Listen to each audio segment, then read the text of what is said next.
7.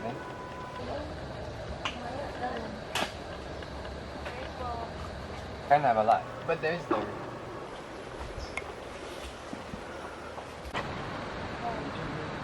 So I found Oceanus when I was looking in Instagram for NGOs where I can intern or work with. I was looking online for conservation jobs in the Philippines, and one of my friends who works in conservation connected me with Miss Camille in Oceanus. Bali na ano ko yung Oceanus sa during my internship sa Menro, Caguait. May 2-day seminar sila about mangrove restoration. I found out Oceanus and my friend who is intern at Menro. So I found out about Oceanus conservation because a few months ago I was an intern in a data science company, and so they're partners, and ever since then I've been following Oceanus conservation social media pages.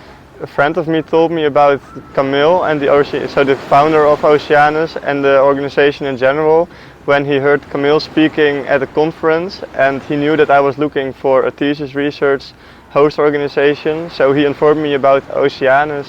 I found that we have a common interest in nature conservation, so that's why I contacted Oceanus and joined my thesis research here.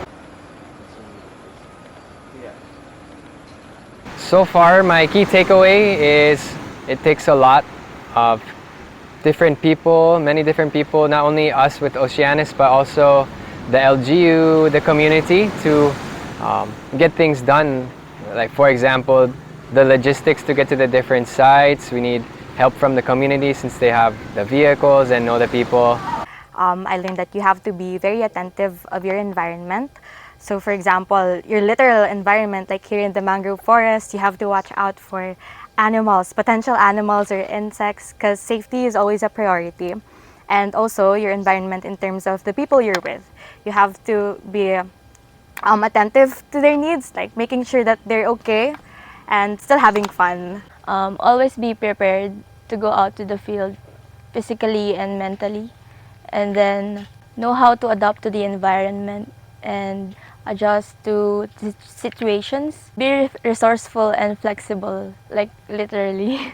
Mas nalaman ko yung maraming importance ng mangroves for the community, to the people, and how it protects the coastal areas, especially kung may mga bagyo or mga calamities.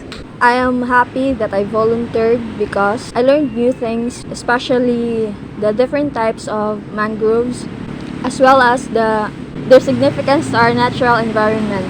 During the research period here in Caguait, we found that the community was very active involved in what we were doing, what the goal is of the project, and how we would use this information, and they would also link this to their experiences. Another key takeaway is that everyone is constantly learning, whether you're an intern or a volunteer, or even if you're part of the Oceanus team itself.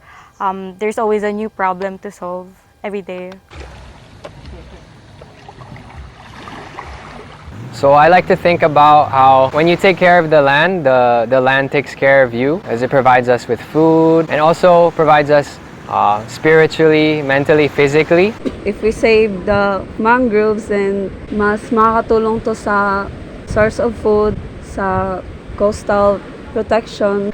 I would say if you have the opportunity to get to know more about the potential of conservation and restoration projects, I would definitely recommend you to do it. Besides the positive impact it has on the local ecosystems, and if it's implemented on a larger scale, also the global ecosystems, the conservation and restoration of nature also has a lot of positive impact on the ecosystem services that are provided by the nature itself, which is beneficial for the human well-being.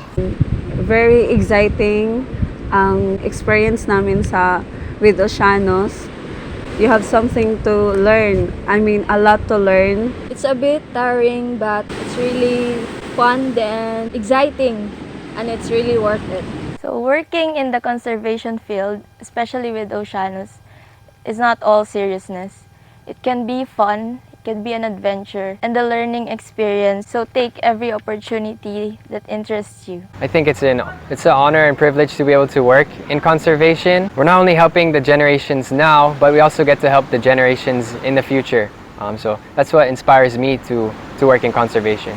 As someone whose college degree is very different from biology and conservation related fields, I would say that it's really important to know your why, because your why will help you ground with your purpose and will help you try out different experiences. Like for example, for me, I've never had the fieldwork experience before, but because I advocate for environmental sustainability, it has helped me go out of my comfort zones in many different ways.